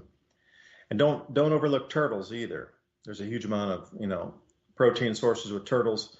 Beavers, you got the tail, which is an oily tail, which is one of the things they would mix with pemmican, in addition to whatever kind of meat you would put in there, deer meat and all the different kind of berries and things. But if you could get the beaver tail for the oil, that was a huge one versus lard. Like if you could, that was like the creme de la creme was beaver tail oil versus like lard from a pig or something rendered down. Beaver tail oil was the number one. It'd be like macadamia nut oil or something like that today. And then you got the meat off the beaver. Now don't overlook birds. There's tons of birds everywhere, but they're going to be hunted out. Now snakes, you can eat those. You're going to need a minnow trap with an egg in the back of a minnow trap to capture the snakes. You want to keep them alive if you're going to eat them. I'm not really, I love snakes, man. I love them. My neighbors are like, dude, there's a snake on my property. I'm like, you're my neighbor, dude. It probably came from my property over here. I'll come and get it and I'll bring it back to my property. Because I think they're just the most wonderful, things to pest control. So, if one of my neighbors is going, Dave, you know a lot about snakes, man. We got this thing over here. Okay, we got a rat snake. We got some kind of hognose snake. We got whatever, like a corn snake or something. I will get it and bring it over and put it back in the barn so it can eat the mice or whatever that's running around the barn. You know, you got a snake in your barn for a little bit, but once it eats the mice in there and it runs out and it's not eating your feed anymore, then it'll move out of the barn eventually after it eats all the mice, and then it'll go on its way. So if you catch snakes, put them in your barn. They'll eat what's in the barn and then they'll leave. That's the whole secret. They're not going to stay there forever. They're looking for food. Let them eat the mice in your barn. Throw a bunch of snakes in there if you catch them from your neighbor's property, or find them on your own property in the springtime. Get them in, throw them in the barn, and you go. Don't eat the snakes in the springtime. They're the ones that are going to eat all your pests, that are going to eat all your crops and eat all your stored grains. So you need the snakes. Don't eat them until later on at the end of the year, if you need to. But I mean, this is old world knowledge here. This is like Appalachia foodstuffs and different times of the year that you would eat something. Like you would never eat snakes in spring because they're to eat the mice that are growing, that got raised up, that survived the winter, that are now eating your grains that you're storing to feed your chickens and whatnot. You never eat snakes in the beginning of the year, ever. End of the year, yeah, if you find a couple, maybe if you're hungry, you can, keep those alive somewhere until you're harvesting them through the winter. They used to have like these snake boxes where they would bring mice in or find some pests or, insects and thing and throw them in and let these snakes stay alive until the winter, and then they harvest them for food.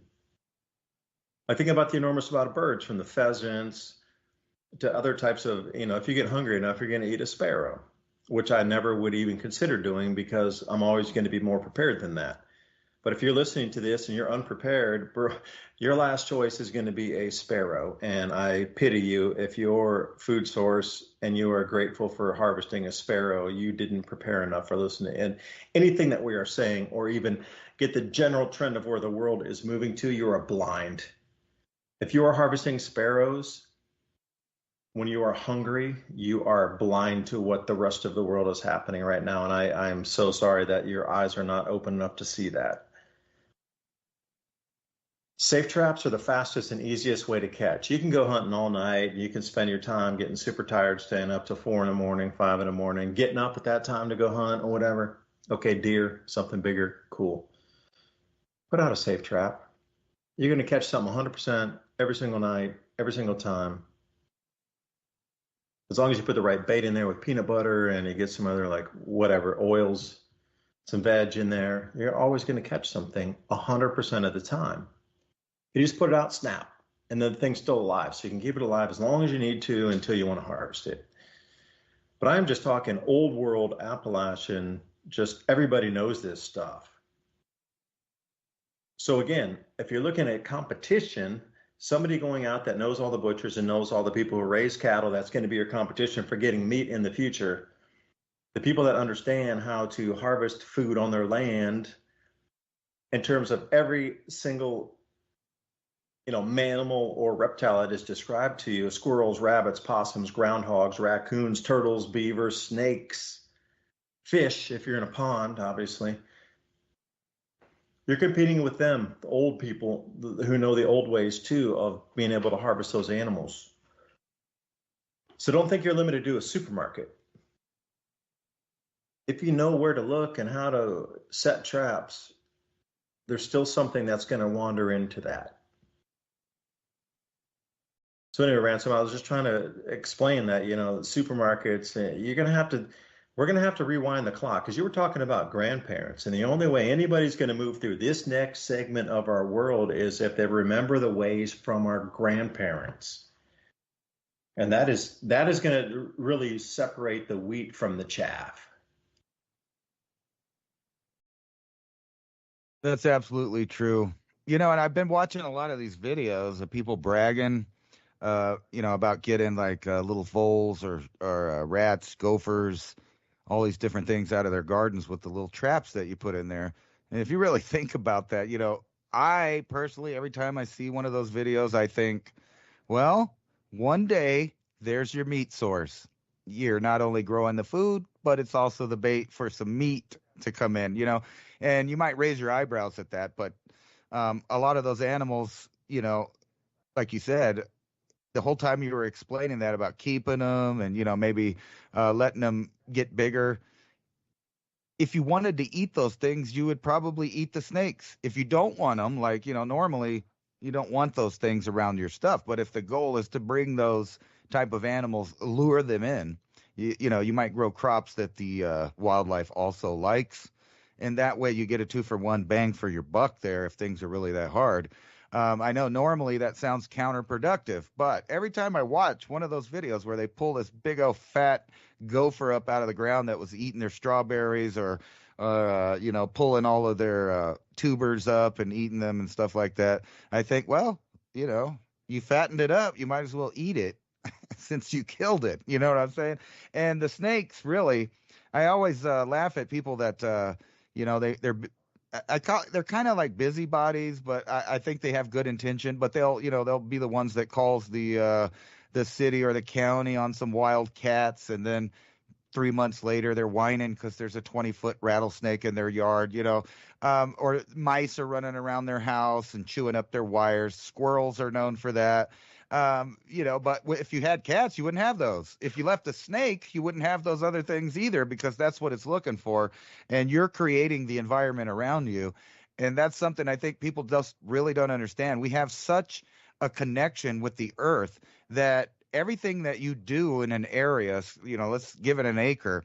If you walked around that acre every day and you just slightly manipulated what was going on, which is the main kind of focus of permaculture, you're creating an environment, whether it's just walking over certain plants, pulling up plants, letting some plants grow.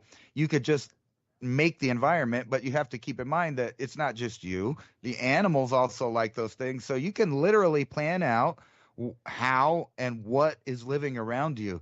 And that's like money in the bank. Like right now, if I really wanted to be kind of ornery, I would, start putting out fresh vegetables for the cottontails and the other rabbits to come up here, and I could just trap them and freeze them. I mean, if I really needed to do that, I could do that. But then we have to remember, in times of emergency, there's going to be millions and millions of other people trying to do the same things. But because, like we said before, they're not as educated on the avenues on where to look for food, how to find it. We've talked a lot about, setting up your property in the past with things that people wouldn't even recognize as food, like wild clover, lamb's quarter, all of these other things that just look like a bunch of weeds or plants. They're going to be, wrestling their way through those, especially if you live in a green area like Tennessee.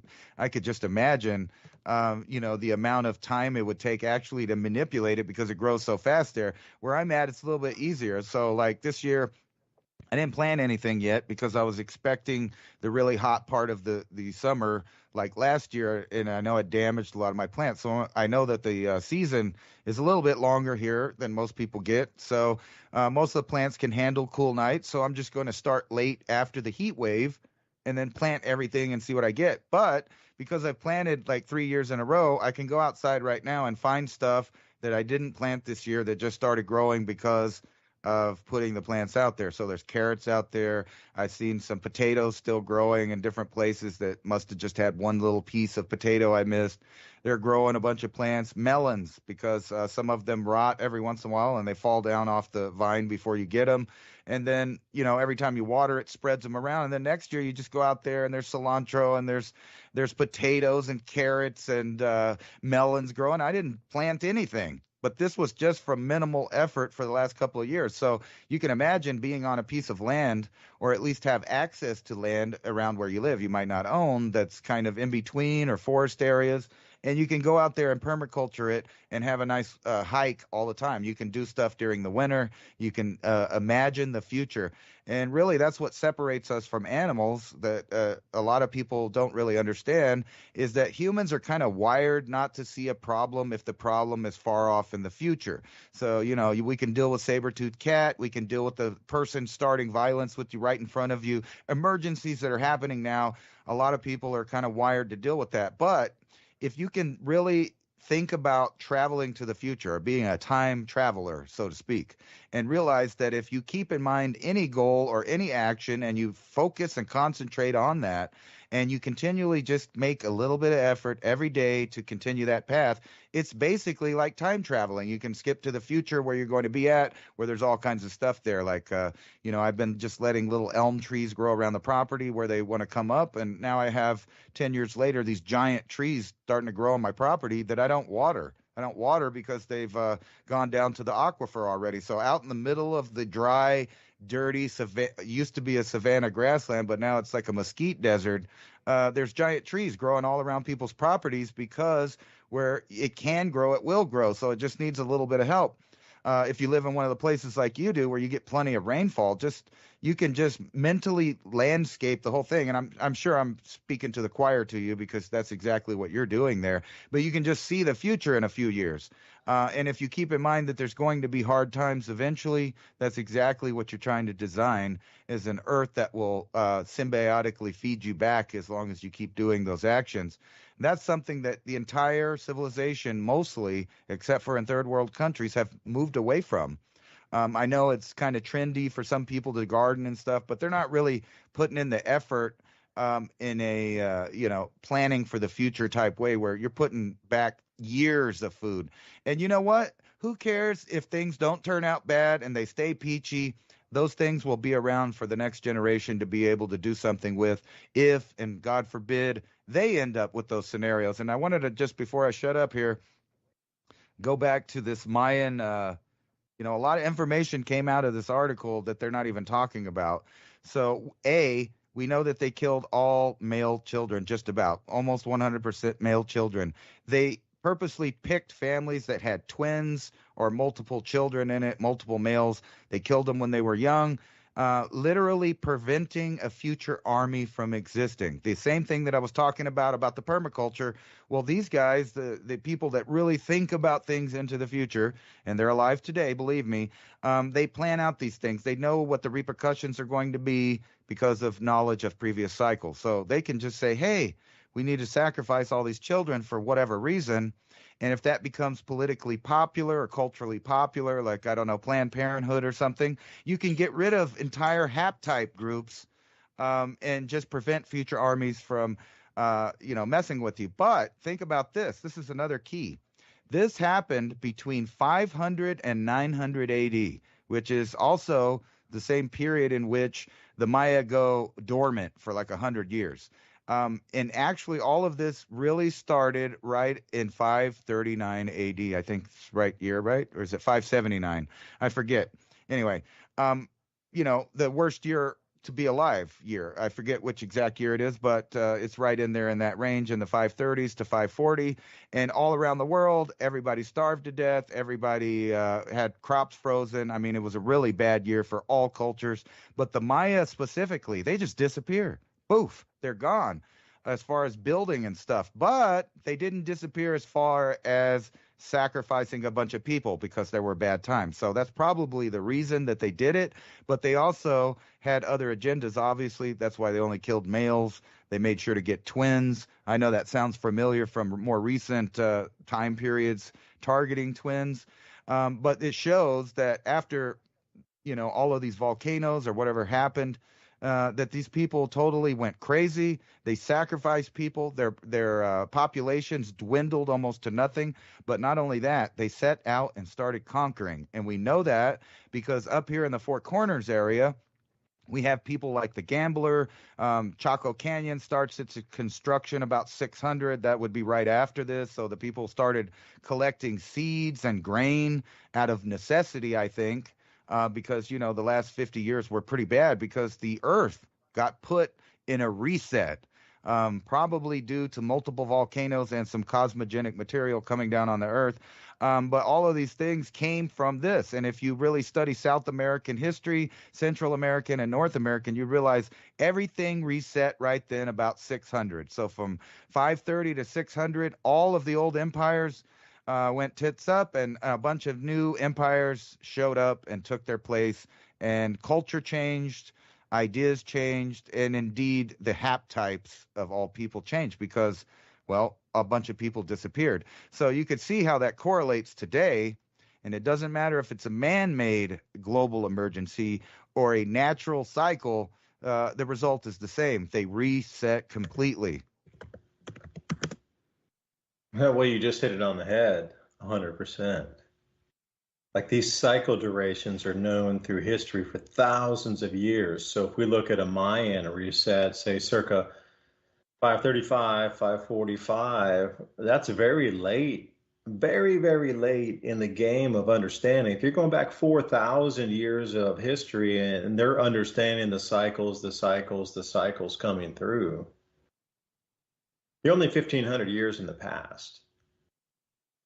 Of a total of, I would say, easily 4,000 years of understood cycles. So you have 2,500 years prior to that they understood when this thing's going to repeat again. And from that point, from 1,500 years ago until today, it's even more of a refined science, shall we say. So the only thing I can come back to again is what I was saying earlier, is this entity, this archon energy that requires pain and suffering, that, you know, this Moloch, for a better term, that people devote their souls and lives and energies to, was the same, whether you call it the jinn or whatever you like to term it, has been here equally far, far, far, far, far longer. What it always, I'm perplexed. The question that I might ask is, if they're doing this in the Sumerian time, some 7,000 years prior, and the Egyptians as well were doing it, they're trying to gain favor with something on the other side of the veil in a different dimensional realm. I'd say it's outside of our perceptual abilities at this moment, but it exists, that gives something power inside this third dimension, which we can interact with in terms of energies and physicality, money, wealth. Something like this is a transference of, you give me this much wealth, I give you this much pain, suffering, and soul energy at the moment. So you're just beyond the veil can feed off of that. There's a transference of feeding. It's a transfer. It's not of energy. It's of, you give me wealth and opulence, and I will give you a human suffering, physical body, and then soul to feed off of during that time. There's always has to, that it seems like this archon energy is always looking for a human feed source. And as far as you go back, it always seems to be part of the interplay of this yin yang of dark and light. It never has not existed. That's the whole thing in the records, as far as it goes back to post Younger Dryas. So we're talking, 12,300 something years prior until today. This duality of light and dark, and this archon energy, and this veil blending between, whether it's spell casting or whatever it is to touch that other side, has never not been without us in the last 12,000 years. So if that were the case, and if truly there were previous societies and civilizations before the exit of the Ice Age, say 20,000 years ago, when our Earth, just because of solar activity and increased electric flows through our star, changed just from an ice world into this interglacial period. There are remnants in talk of previous civilizations, whether it be the Atlantean civilization or the Lemurian civilization, I don't care what you call it. But there are references and stories of civilizations far prior to coming out of the Ice Age. So if we are in this duality of light and dark, and this same force has been trying to, and has communicated between the realm of physical humans and itself. Have you ever done a handful of magic mushrooms? You blend through and you break through what you understand as what you see in front of you. The world shifts. I really believe that's the reason that penalties for some of these, like LSD, is far, greater than if you take a life of another human being. Because it breaks through the programming, it breaks through the chrysalis. Like, you can see there's another side of that. And you can actually sometimes touch into that just for a glinting moment of something on the other side. And you know it's there. You absolutely 1,000% know there's something on the other side of the veil. Now, how much energy do you devote to actually communicating with that, or trying to communicate in contact with that? And is it of light or dark is a different question, But if we come back to previous civilizations, if this entity has been here the entire time of the last 12,000 years that we understand time. Then it was obviously, it's a construct of the universe, Ransom, which you've also mentioned. So it was here obviously during the Lemurian or the Atlantean times. If you believe there were civilizations that arose after the climate stabilized for 50,000 years during our ice age. Our climate has been stable for 10,000 years, or even 8,000, and we've arisen to where we sit today. So we had a 50,000 year stable period during our ice age. So if you feel that a civilization could have arisen during 50,000 years of stable climate, we've had 8,000 years of stable climate. It's going to be the same. There's some, rules within the universe here. And one of those would be that this energy exists at all times. So they would have tapped into it as well. So is it just, you might think it's so dark and this and that and today, but would we just be experiencing the same thing no matter what time frame that we lived in, depending on the millennia, going back 30,000, 80,000 years prior? The cycles. What reason are we here right now is the question. Everybody's come to join the game for some reason. Like, what side do you sit on? And since you've chosen to come here, how are you able to make the effect and then survive through the change? That's more the question. It's more of a two-part question, but I don't have the answer, because everybody's not ready. I'm trying to be the watcher out here myself as my own little kind of, just mile of the river, of the Mississippi River, like a boat captain. I understand this mile of the entire Mississippi River. That's all I understand. But beware of it. There's this big rock in the middle of this section of the river that I know. So we need to go way around this big rock that's right here. And as your rest of the journey down for the other, 1,200 miles down the river, good luck, because I don't know any of that. But I do know my little mile of the river here. So I think that's the way many of us sit. But I'll leave it back to you on that thought. Yeah, I was wanting to see what you thought about this. Do you think this is a coincidence, or, are they just messing with people? NASA sparks public panic after accidentally airing an emergency astronaut drill on a live stream that was talking about decompression sickness. And then over here, you got Boeing Starliner stuck on space station as more leaks discovered. And I thought you had told me something about, somebody predicting something about the space Ed station. Dames with the remote viewing. Yes, I'm sorry to interrupt you. No, yeah, that's what I was going to ask. So I thought you might. What do you think? Is this all just coincidental that they had a drill, and then you have a similar story over here about the Starliner? What do you think? Sound familiar? Yeah, it sounds like my very first YouTube video I did with a friend of mine, David Stig Hansen, who is now an explorer. He's gone off to Africa 3 times, into the eye of Africa and over to the Rakat structure and different times of formations up in Chad. And he's looking for all these, ancient shorelines and different, megalithic mining operations, etc. So he and I had done a video very, very, very long ago when we both lived in Taiwan. And he was the one who taught me how to do YouTube videos. So thank you, Stig, for, putting me on this journey. But the very, very, very first video I ever did was talking about Ed Dames and the remote viewing crew, who I actually know. And he was saying that before there's a giant solar flare that really knocks back our civilization, that the space station would be evacuated. Now, I personally thought the way he was describing it, it'd be like some kind of meteor shower where they had to get down immediately before the space station got smashed to smithereens. But what you're describing fits that to 100%. That is the catalyst. So they can't see actual times. They can see timelines of events. And the event that he saw was that the space station would be totally evacuated in an emergency fashion.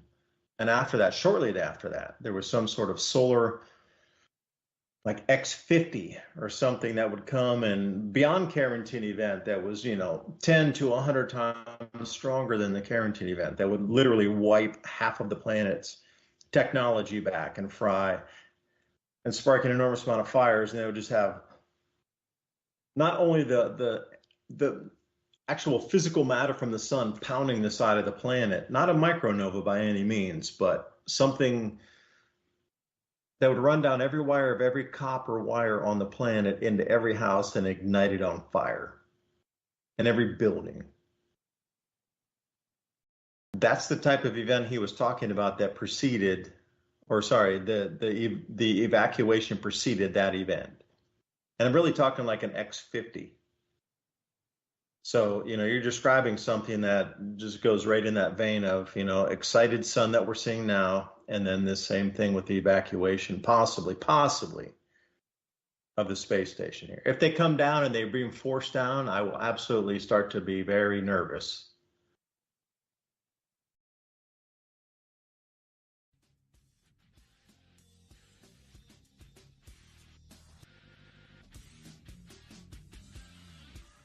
That's it, Ransom. You got 1 minute to kick us out of here. What do you think?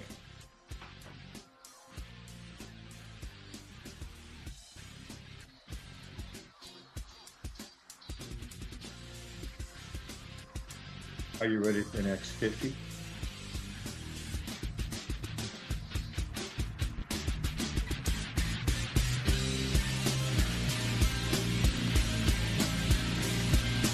don't understand the case.